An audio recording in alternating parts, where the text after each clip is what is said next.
જોઈ રહ્યા છો CNCC ગુજરાત। ચાણસ્મા તાલુકાના ધર્મોડા ગામે હનુમાનજી મહારાજના હવનનું આયોજન કરવામાં આવ્યું।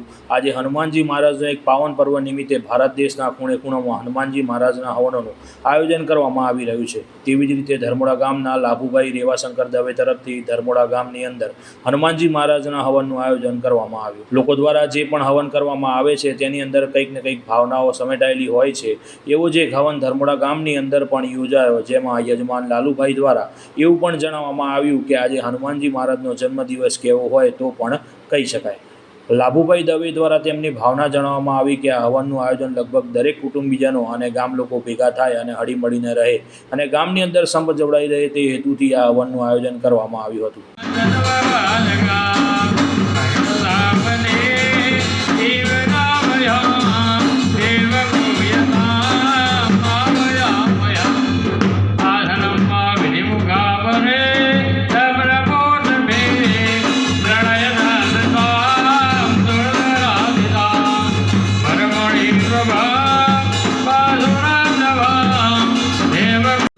હનુમાન જયંતિ છે। હનુમાન જયંતિ એટલે સનાતન ધર્મ માટે એક સારામાં સારો તહેવાર, જે માટે લોકો ગામે ગામના આપણા દેશની અંદર, ધારો કે ભારત દેશની અંદર સનાતન ધર્મીઓ બહુ છે અને દેશની અંદર લગભગ મોટા પાયે ચારે બાજુ અત્યારે હનુમાન જયંતિના હવાનો ચાલી રહ્યા છે। ત્યારે એક એવો હવન પણ આપણે જોવા મળ્યો ધર્મોડા ગામની અંદર, જેના મેઇન દાતા છે લાભુભાઈ રેવાશંકર દવે। આપણે લાભુભાઈને જરા પૂછશું આ વિશે। લાભુભાઈ, તમે શું હેતુથી આ હવન રાખેલો છે? તમારી ભાવના શું? સારી ભાવના હોય, બીજું કુટુંબ સાથે, કારણ કે અત્યારના ટાઈમમાં એવું કોઈ પણ હોતું નથી કે બધા સાથે બેસી જમી શકે, સાથે રહી શકે, બરાબર ભગવાનની ભક્તિ થાય। અને આપણે આપણા બાળકોના બર્થડે ઉજવીએ છીએ, તો આ તો હનુમાનજીનો બર્થડે છે, તો બધા કુટુંબ સાથે ગામ સાથે બેસી અને જમીએ, એના જેવો માહોલ બીજો કંઈ ના હોય। આવું મને ગમતી વાત છે। એટલે તમારી મૂળ ભાવના એમ જ કે લગભગ કુટુંબવાળા બધા ભેગા થાય, બ્રાહ્મણો બધા ભેગા બેસે અને સાથે બેસીને એકાબીજા જમીએ અને આનો એક લાવો લઈએ હનુમાન જયંતિ નિમિત્તે। રાત્રે ભજન છે, હા, રાત્રે 12 વાગ્યા સુધી ભજન ચાલશે, બધા ભક્તો આવશે, બધા ભજનો કરશે અને ભક્તિભાવનો માહોલ ઊભો થશે।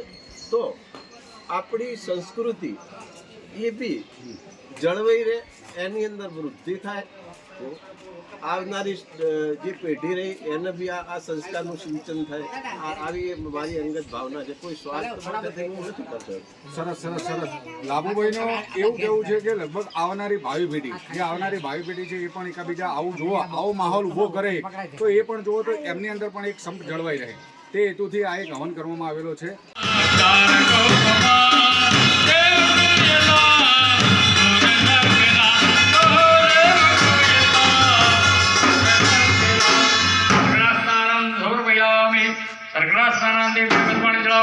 शुद्धो स्नानं समर्पयामि, शुद्धो स्नानान्तेन सूर्याचमनीयां समर्पयामि। पंचामृत फलित भाई पकड़ी राखो। पयोददेवं जैव वधूजसकरायुज पंचामृतं मया नित्यं स्नानार्थं प्रतिगृह्यतां मिलद्रव्यसहितं पंचामृत स्नानं समर्पयामि। व्यापक पाणी चढ़ाओ।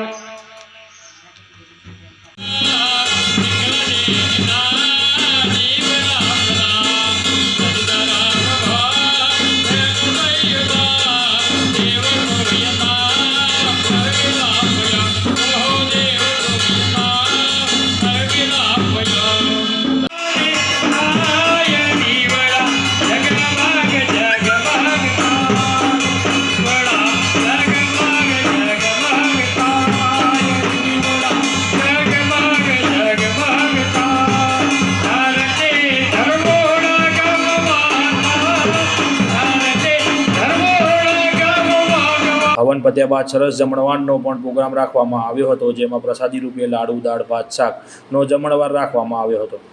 નિતેશ દવે, પાટણ જિલ્લા રિપોર્ટ।